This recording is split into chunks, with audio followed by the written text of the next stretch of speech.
Every morning, it's the same thing. People lining up at the pumps that seem to always be full. I've seen fights erupt when someone cuts line at the pump.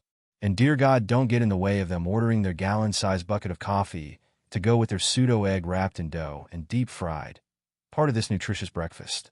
Every morning, it looks like an army of ants on crack running around grabbing whatever food-type substances and drinks they can, then taking their usual position of impatiently waiting in line.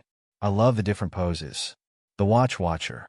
They must glance at their watch every 2 seconds to show how much they're being inconvenienced. These are usually the ones getting into a Mercedes or BMW when they leave. I don't know why they don't get their breakfast catered. I'm sure they can afford it. The foot tapper. Usually they have something stuck in their ear and can't hear their order being called. The heavy sigher. Exhales loudly every third time the watch watcher checks the time, and when the foot tapper has to be told to move up in line. As if anyone could hear him over the music that's blaring so loud over the speakers, making it so easy for everyone. Did I happen to mention I work here? Sometimes I wonder why after the things I've seen. Not just the idiots, but other things, much darker things. But we'll get to that. Every morning I have to deal with these idiots. Is it still called road rage if you feel it in a gas station? As much as I hate them, customers are actually the easiest part of my job. I mean, who wouldn't want to go out in the middle of the night when the temperature is below zero and the wind is howling, to change the bags in the trash cans because it's the appointed time? And who appointed the time, you ask? Why, the manual, of course. The corporate bean counters have done studies and run focus groups, or some nonsense, to decide the perfect time of day, or in this case, night, to empty the trash. It's all in the manual. The manual is your friend. The manual is your close mate. The manual must be obeyed at all costs. That's what the manual says. So if it's cleaning the toilets, emptying the trash, washing out the coffee makers, the manual tells us exactly when and how to do it. That's a load off my mind. I don't even have to worry about not knowing how to clean a toilet. The manual tells me. What it doesn't tell me is what happens when the power goes out only at our station every night at exactly 2:59 a.m. and comes back on at 3:01. I've seen this so many times. I watch the McDonald's beside us and their lights never go out.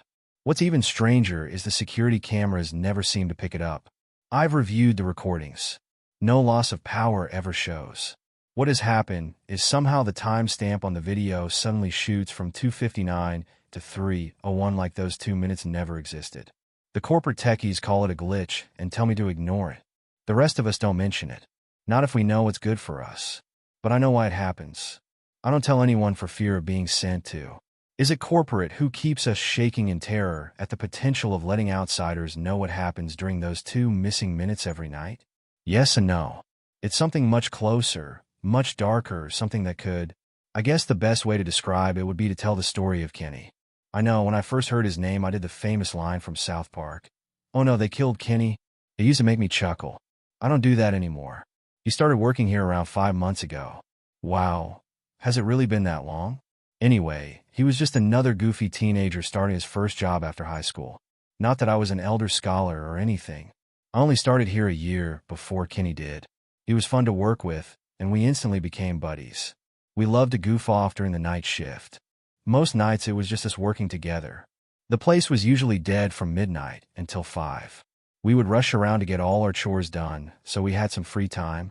More than once we got into chicken nugget battles which would have us cleaning up right before the morning rush help came on. We found out exactly where the cameras could and couldn't see and hid from them while we held our battles. We became so good at it that the night security guys would call and ask where we were. Yes, the corporate bean counters monitored us night and day. Big Brother was always watching. More than once we discussed the option of tearing down the cameras and visiting corporate headquarters to shove them, well, in some very interesting and anatomically uncomfortable areas of management's collective persons. But as for what happened to Kenny, we were having one of our nuggets battles when Kenny gave a shout. I went over to see what was wrong and found him holding his cheek. He said something sharp hit him. I told him I was just throwing nuggets when he looked down and found the offending object. He picked up a nugget that was broken in half, but there was something sticking out of it. We looked, and there was what looked like a woman's diamond engagement ring.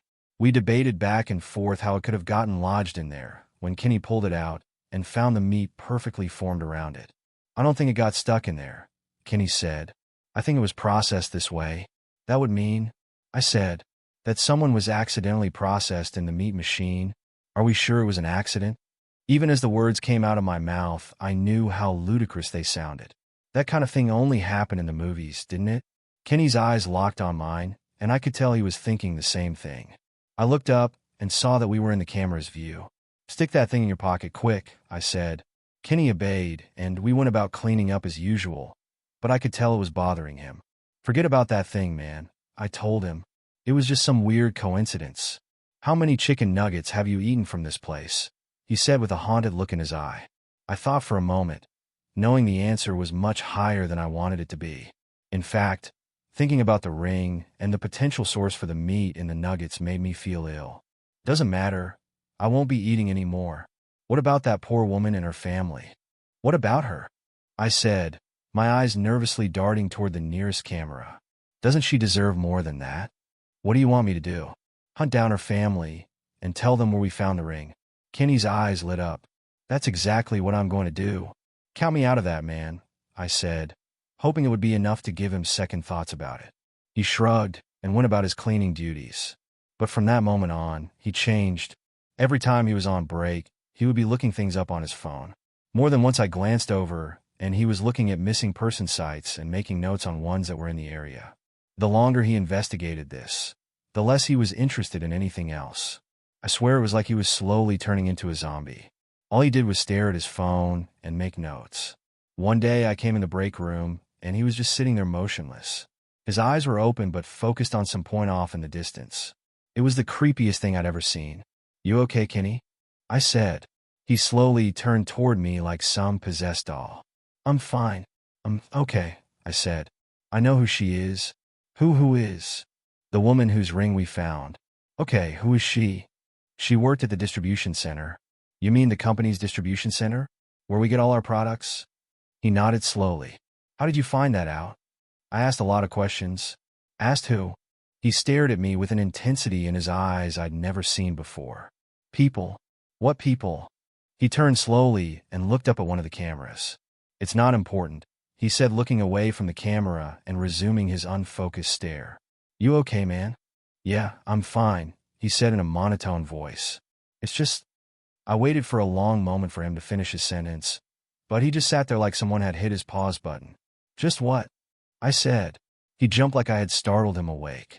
What? What do you mean, what? I said. You were talking and just stopped. I did.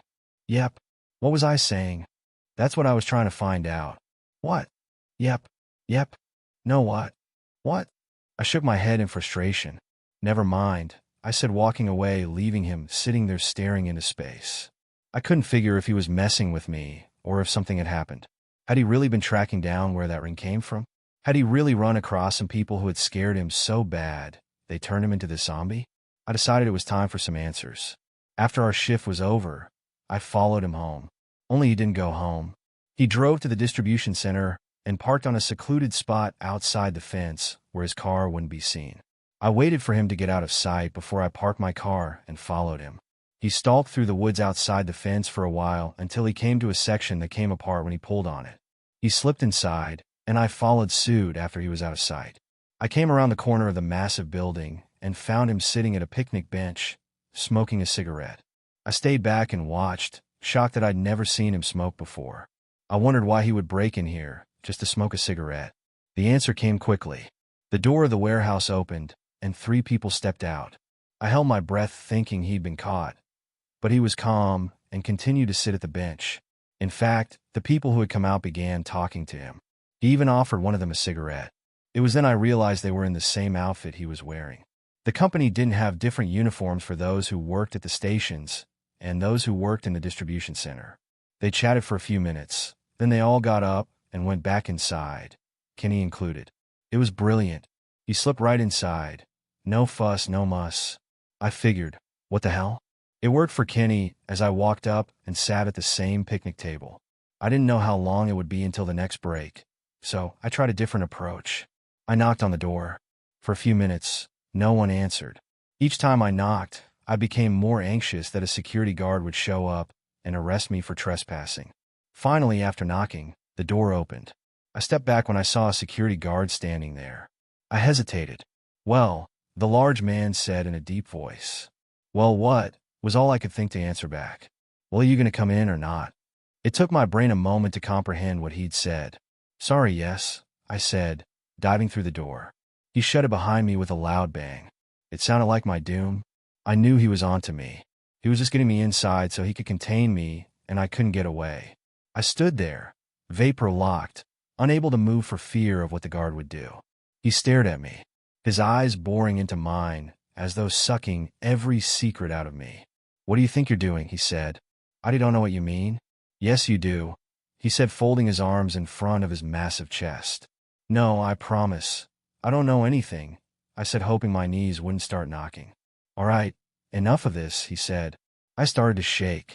I'd never been to prison. In fact, I'd never gotten in serious trouble in my life. And now, here I was breaking and entering. Even though I didn't really break, I just knocked and entered. I wondered if the judge would take that into account. You've had your break, now get back to work, he said. I stared at him, dumbfounded. Excuse me? You heard me. The company doesn't pay you to stand around. Get back to work. Yes, sir, I said, feeling the weight of a prison sentence lift from my shoulders. I took a step then stopped. Which way is it to where they process the chicken nuggets? The guard rolled his eyes. Freaking newbies, he muttered. Follow the red line. He pointed at the floor where several different colored lines ran down the middle of the hallway and disappeared into the distance. Thanks, I said, quickly following the red line away from him. It led down a long hallway and right up to a large set of double doors that read, Processing. I looked left and right, but there was no sign of Kenny. I stepped in through the double doors to a huge room full of conveyor belts. I looked around, but it was impossible to tell anyone apart when they were wearing hairnets and face masks. I hadn't made it 2 steps until I heard, What do you think you're doing? A woman, dressed in a white coat, accosted me. You know you're not supposed to be on the floor without your hairnet and mask on. She shoved a hairnet on my head, then hooked a mask around my ears. Now where's your station? I said, my eyes darting around as she watched me impatiently. How long have you worked here? She said, seeing my indecision. First day, I lied. She sighed heavily. You're not even supposed to be on the floor yet. You have videos to watch. I shrugged. Wait here, she said. I'll go find someone to take you upstairs and start your videos. I waited long enough for her to leave the room. Then I roamed around trying to find Kenny. I walked past line after line of people sorting through chunks of meat, tossing aside parts that weren't usable, or at least weren't usable for the main product. The bad parts were tossed into plastic bins. As I walked by, I saw some interesting things in the bins. There were little pieces of shiny objects, dark blobs I couldn't identify, rocks, loose change, and I swear I saw a finger.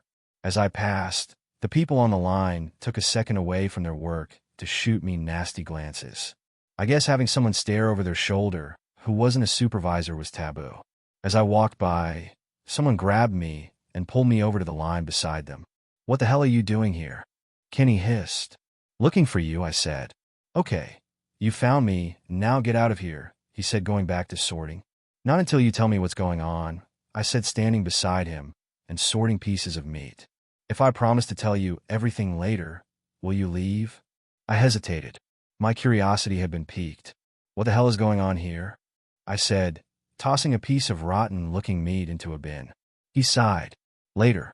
We can't talk about it now. I grimaced, knowing that he wouldn't let me in on the secret. I glared at him when suddenly I saw the supervisor come back and look for me. Promise me we'll talk about this tonight at work, I said. I promise. I turned around and walked away from him. She saw me and made a beeline for me. What were you doing on the line when you haven't been properly trained? Deciding. Deciding what?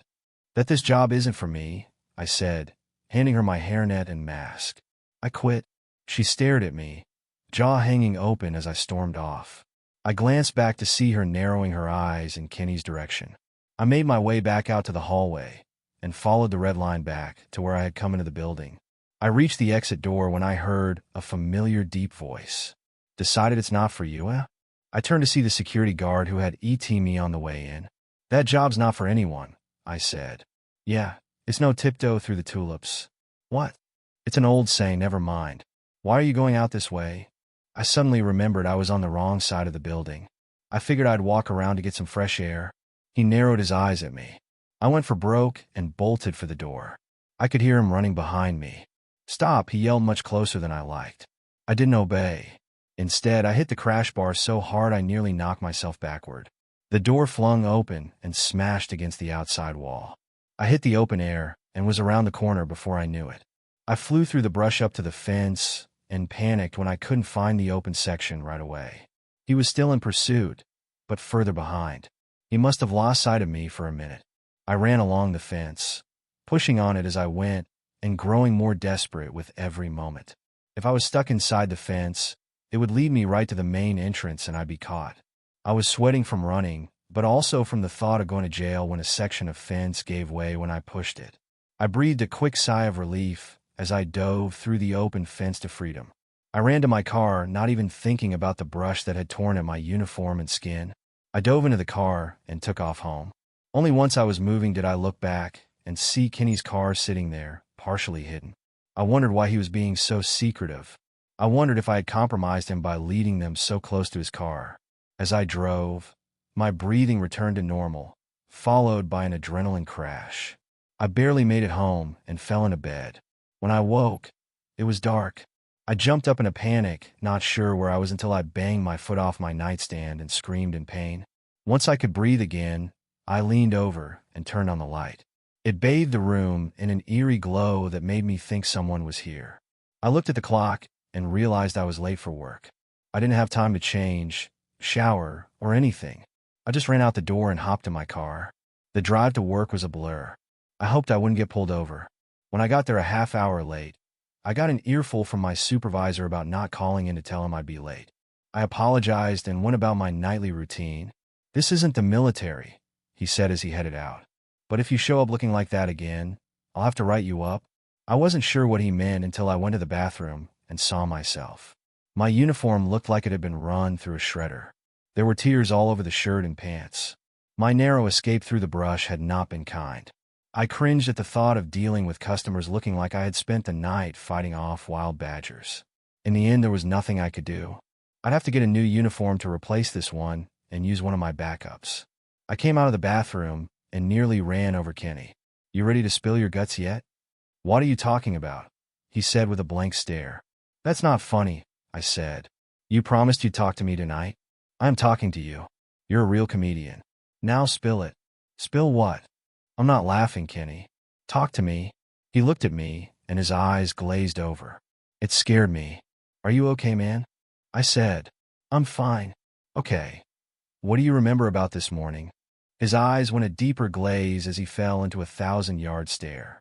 He didn't say anything for a long moment, and then it was like he woke up from a nap and looked at me. "I went home and went to bed." I took a step back from him. "No, man, you didn't." "I didn't." "You went to the distribution center." "Why would I do that?" I tried my best to find any sign he was joking, but I couldn't. And I knew him well enough to tell when he was serious. He was dead serious and believed every word he was saying. "You told me you had found something out," I said. "What?" "I don't know. You said you would tell me tonight." His eyes lit up with curiosity. "Did I tell you?" "No," I said slowly. "I was waiting for you to tell me." "I wonder what it was," he said, his eyes becoming unfocused. "Okay, man, you're scaring me." Just then there came a beep telling me someone had ordered food. "I gotta get that," I said, staring at him as he stood there like a robot trying to figure out an equation. I ran to the kitchen and started preparing the order. When it was nearly done, I saw Kenny come to the register and ring up the customer. "Number 38, I called out, setting the bag of food on the counter. I glanced up and froze when I saw who came for the bag. It was the security guard from the distribution center. "So, this is where you really work," he said, grabbing the bag. He shot me a sinister smile as he walked out. My fear melted, replaced with anger. I ran out the door after him. "Hey," I yelled as he reached for his car door. "Yeah." I approached slowly. "What did you do to my friend?" "Oh, the cashier," I said, pointing inside to Kenny standing there behind the counter looking like a statue. The security guard took a long look at him, then got a scared look in his eye. "I have to go," he said, ripping his door open and diving inside. "What did you do to him?" I said, grabbing his car door and holding it open. "Get away from me," he said. "Tell me first." His eyes darted all around. "I can't talk to you," he said, barely opening his lips and staring straight ahead. "Why not?" His eyes darted up to one of the many security cameras, then back to staring straight ahead.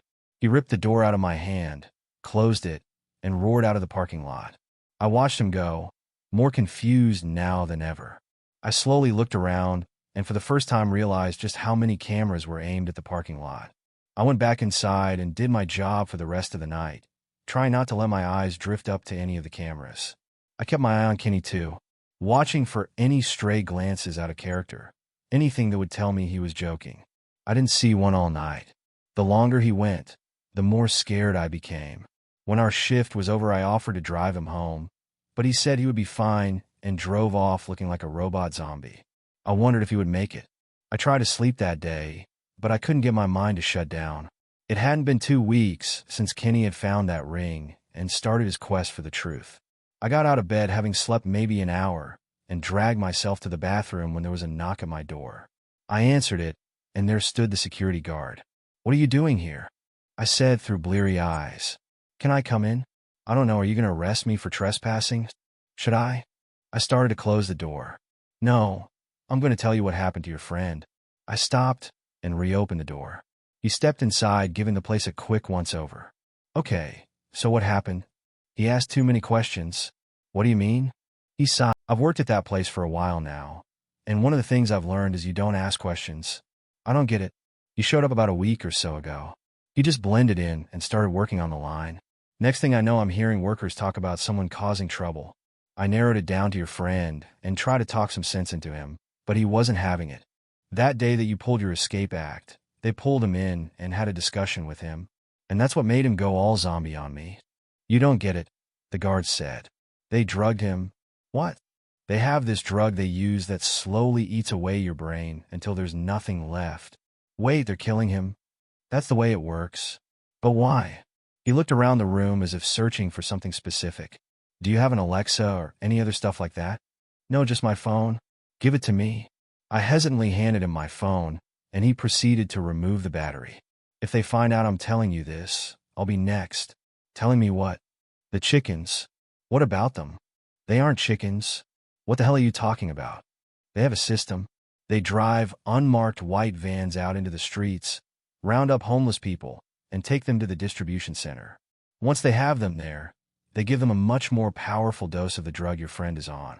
It kills their brains within hours. Then they process what's left." I stared at him for a long time. "So, you're saying the chicken nuggets aren't chicken?" I ran to the bathroom and vomited in the toilet. When I came back out, he hadn't moved. "That can't be real," I said. "That's horror movie stuff. You might be surprised how much stuff you see in movies that's secretly real." "So, you're saying my friend was poisoned?" He nodded. "Because he asked too many questions." He nodded again. "Then why is he still alive?" "I don't know. Maybe as a warning to you." "Me?" "You were there too. That's how they work. They can get to you anywhere. They can slip it into your food or drink. They can mail you a letter with the drug on it. They can slip it on your car's door handle.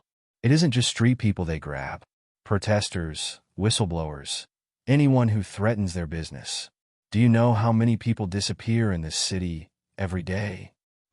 Let's just say they process a lot of chicken. What about all those workers?